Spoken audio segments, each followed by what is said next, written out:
My trip started in Kenya, but the road trip started in Tanzania, then wobbled its way through Malawi, and now Zambia. After border formalities, fees and visas, we were also made to pay a local road tax. Sorry, no video allowed. Anyone with a card table and a gun gets to impose taxes in Zambia, it seems. Excellent lunch. Outstanding. Our objective today is the South Luangwa National Park. Another checkpoint.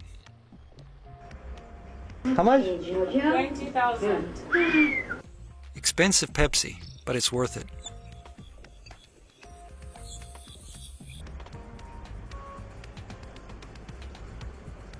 Another lovely lodge with $10 camping. The proximity of hippos is not so appealing.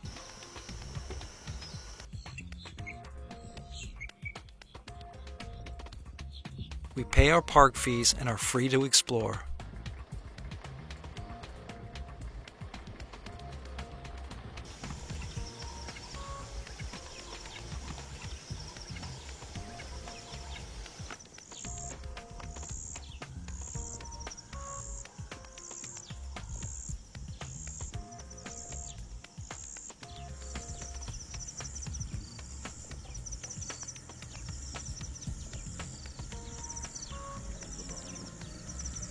An old proverb, where one finds fresh elephant poo, one can expect to find elephants.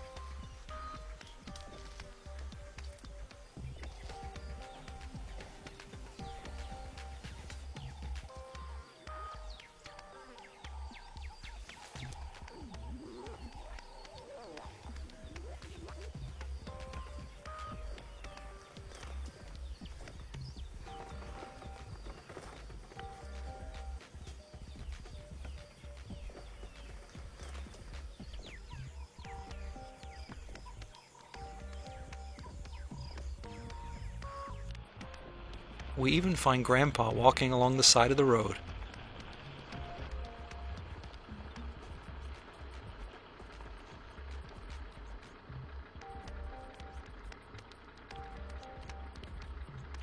But it seems that he doesn't like cars.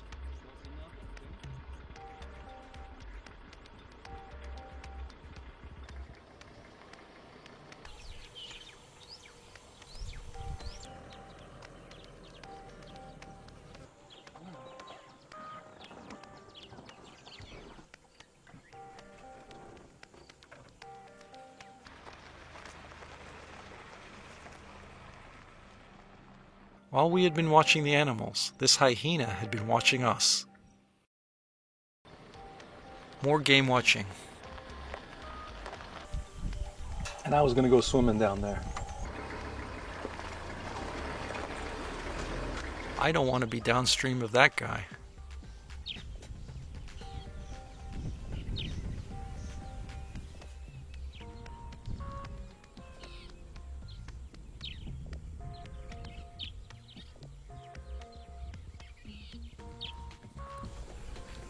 It's a relative of Jar Jar Binks.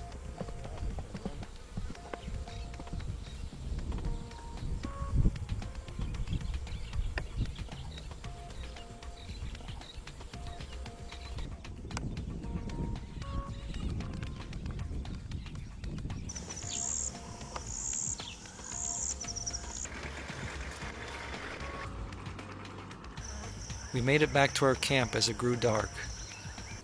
Early the next morning, we were out game watching again.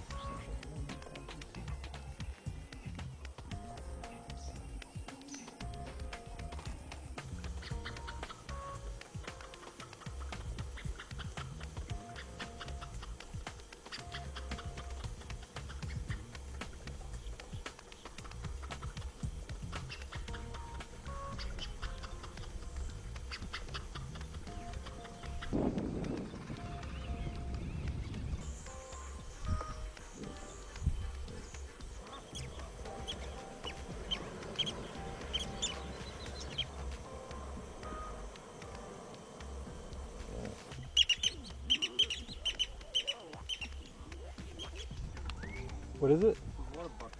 A water buck.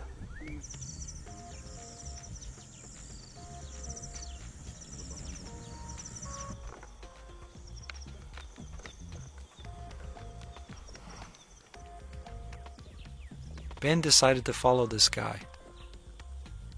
He didn't seem so pleased. However, Ben was insistent. But insistence is not always a good thing, especially when it gets you stuck in the mud.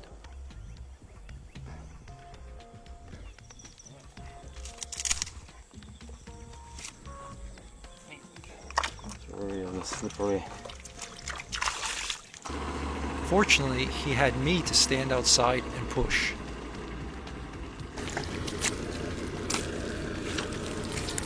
Once again, we game watched until sunset, and then headed back to our camp.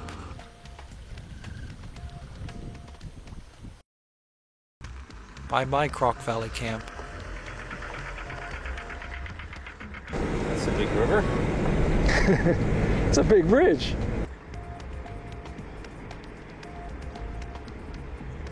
All the modern shopping comforts of home. Needs any of that?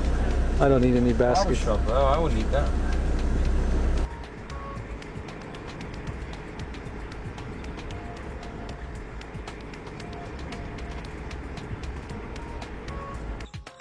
Ben is tired of driving, so we stop and do some maintenance.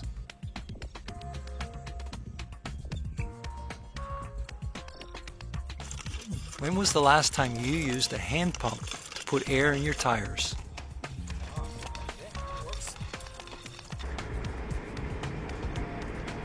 We decide to camp at another high-end lodge with $10 camping. We're in what? Zambia. Zambia. If you get confused. Goodbye Pioneer Safari Camp.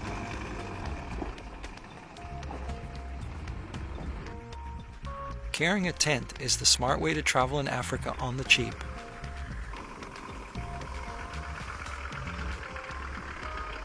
Lusaka, what a happening town, and it even has 4 lanes of traffic. The big city has its price. We got pulled over by a policewoman in a private car that wanted us to follow her to the police station. Ben resisted. He even tried our trick of using used clothing as gifts. This woman was determined. So we agreed to follow her car to the police station, but at the first intersection, we took off. We spent the next few hours hiding in a shopping mall, and then we tried to sneak out of town, only to pass her on a street corner. The chase was on again. We finally lost her when we pulled into a local market. Once out of town, we hauled ass.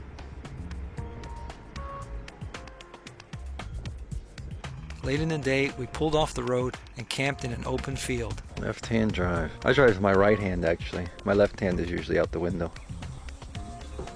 Good enough. We broke camp and started the next leg of the drive to reach Victoria Falls.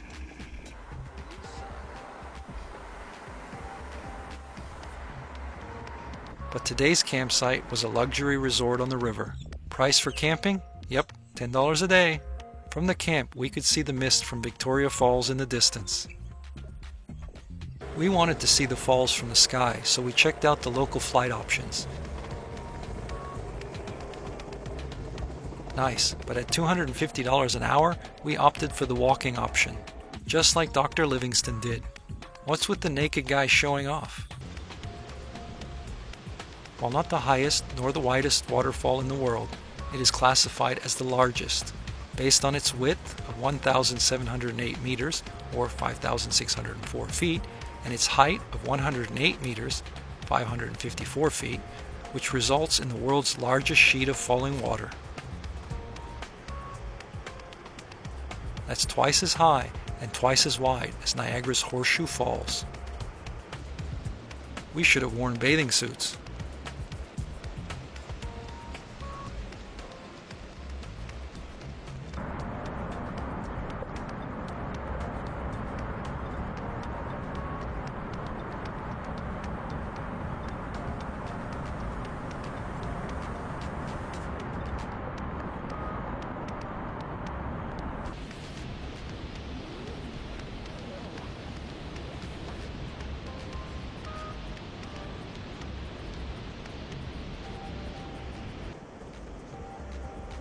Do you really need a sign to tell people not to cross the river on foot? Are people that crazy? Oh wait, jump off a bridge? I guess people are crazy.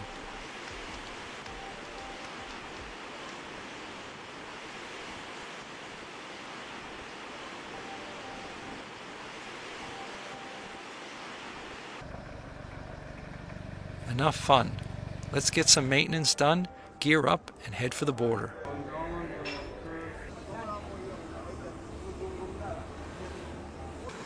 There must be lots of pregnant women around.